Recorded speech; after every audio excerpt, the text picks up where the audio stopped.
দিনী ভাই ও বোনেরা, আপনারা একটা জিনিস লক্ষ্য করে দেখেন, ওই ব্যক্তি খেলা দেখার জন্য সারা রাত ঘুমায় না, ফজরের সময় তার খেলা দেখতে হবে।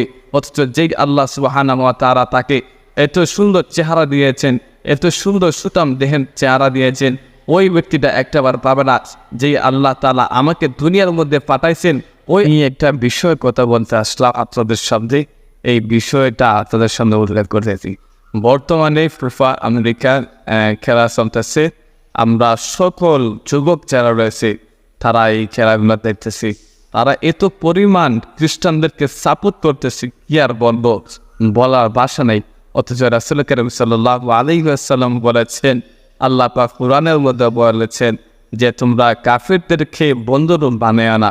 প্রিয় দিনী ভাই ও বোনেরা, আজকে আমরা এতটা পাগল হয়ে গিয়েছি তাদের জন্য, বোঝা যাইতেছে তারা আমাকে কি করে ফেলেছে। আমরা এত তাদের প্রতি আপ্রাণ, আমাদের মন ও প্রাণ তাদেরকে আমরা দিয়েছি। নাউযুবিল্লাহি মিন যালিক। প্রিয় দিনী ভাই ও বোনেরা, আপনারা লক্ষ্য করে দেখবেন, একটা মুসলমানের বাচ্চা যখন হা হা করেন চিৎকার দেয় কান্নাকাটি করে, তখন কোনো মুসলমান এই মুসলমানের বাচ্চার সাথে গিয়ে সান্ত্বনা দেয় না। অথচ যদি কোনো খ্রিস্টানের খেলা দেখার জন্য এত পাগল হয়ে যায়, কি আর বলবো, মা বাবাও তাকে বেঁধে রাখতে পারে না, সে ছুটে চলে যায় তার ওই খ্রিস্টান বন্ধুদের খেলা দেখার জন্য। নাউযুবিল্লাহ। প্রিয় দিনী ভাইয়েরা, আপনি একটা জিনিস লক্ষ্য করে দেখতেছি যে বর্তমানে যে খেলা চলতেছে, এই খেলা দেখার জন্য, খ্রিস্টানদেরকে সাপোর্ট করার জন্য আজকে তারা সারা রাত যায়, তারা ঘুমায় না, শুধু তারা ওই খেলাটা দেখার জন্য, খ্রিস্টানদের খেলা দেখার জন্য তারা ঘুমায় না। অথচ দেখেন, একটা বারো মুমিন চিন্তা করে না যে আল্লাহ সুবহানাহু ওয়া তাআলা আমাকে এত বড় করেছেন, আমাকে আমার মায়ের পেটে রেখেছেন, মায়ের পেট থেকে আমাকে দুনিয়ার মধ্যে ছেড়ে দিয়েছেন। দুনিয়ার মধ্যে শুধু ছেড়ে দেন নাই, আল্লাহ পাক আমার সঙ্গে রয়েছেন।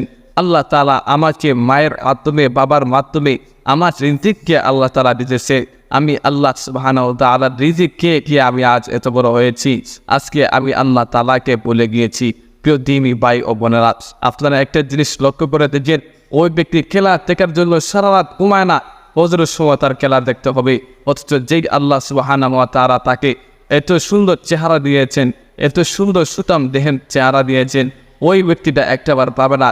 যেই আল্লাহ তাআলা আমাকে দুনিয়ার মধ্যে পাঠাইছেন, ওই আল্লাহ তাআলা সারা ইবাদত প্রতিষ্ঠা করতে হবে। আমি দ্রুত ঘুমিয়ে পড়ি আর ফজরের নামাজ পড়তে হবে। আমার আল্লাহ সুবহানাহু ওয়া তাআলা তো ফজরের নামাজের সময় ডাক দিবেন, আমি আমার রবের ডাকে সাড়া দিতে পারবো। এই কথা কোনো বান্দা বলে না। আজকে সে নেই